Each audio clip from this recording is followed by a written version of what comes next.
For the pegs to turn smoothly, we're going to make a tapered hole that matches the pegs. Now this is a 1 in 30 taper. So we have a reamer here. This is a violin reamer. I've had it a long time. This is, what I've done is I've taken a cheaper one and I've taken off the handle. And now this I can chuck into the drill. One of the advantages of the front mounted pegs is they're very easy to fit using a reamer and a bench drill. You can do this by hand, of course, but by doing it in the bench drill, we keep the drilling perpendicular. If you've made the pegs yourself, you would use something like this, which is a peg shaver. And you would insert the reamer into the shaver, and you adjust this so that it's a 1 in 30 taper, exactly the same as the peg.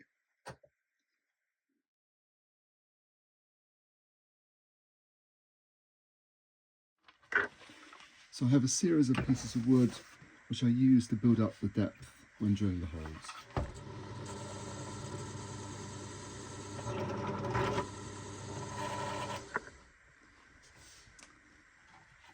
What we do at this stage is we lift up the wood and insert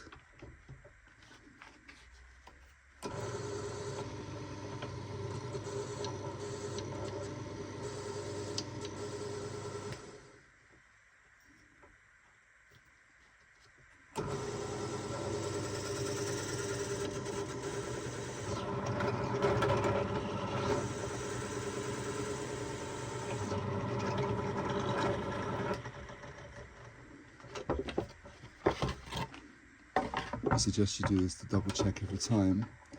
Check your peg fittings.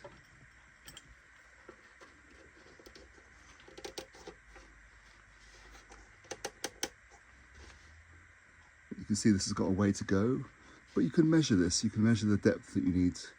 This one only needs to go another maybe 12, 15 millimeters in to the hole. Now bear in mind that we haven't reduced the depth of the head yet. Once we've reamed the holes on the head, we're then going to hand plane this down to size so that the lyre has an even taper all the way from the end to the thinnest end here. The main thing is consistency. We want each of these holes to be exactly the same. So ideally, whatever peg you put in would fit.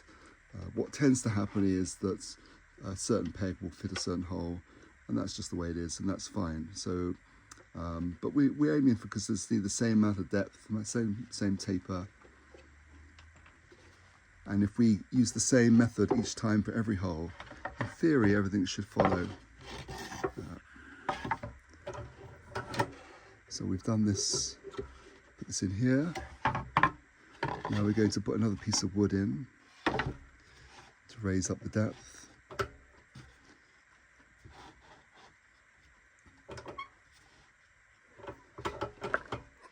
And now that gives us another 12 millimeters.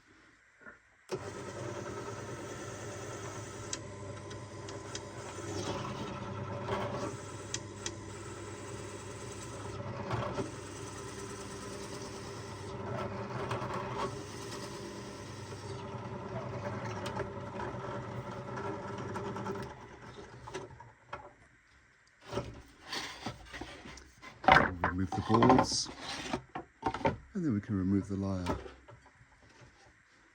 Again, we check the peg.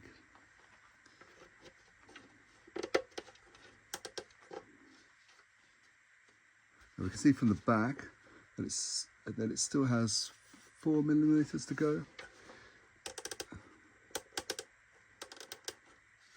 So we are going to keep going until this peg is about maybe protrudes maybe 3 or 4 millimeters out the head. So we've got about 7, maybe 8 millimeters more to go.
if you can just about see here, the peg is protruding about 2.5, 3. But the peg is, at the moment, the peg is protruding about 3 millimeters.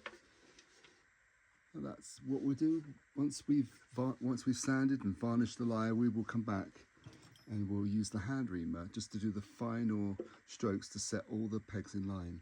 So having drilled one peg hole correctly, use the same method, the same pieces of wood to get the same holes in every peg hole.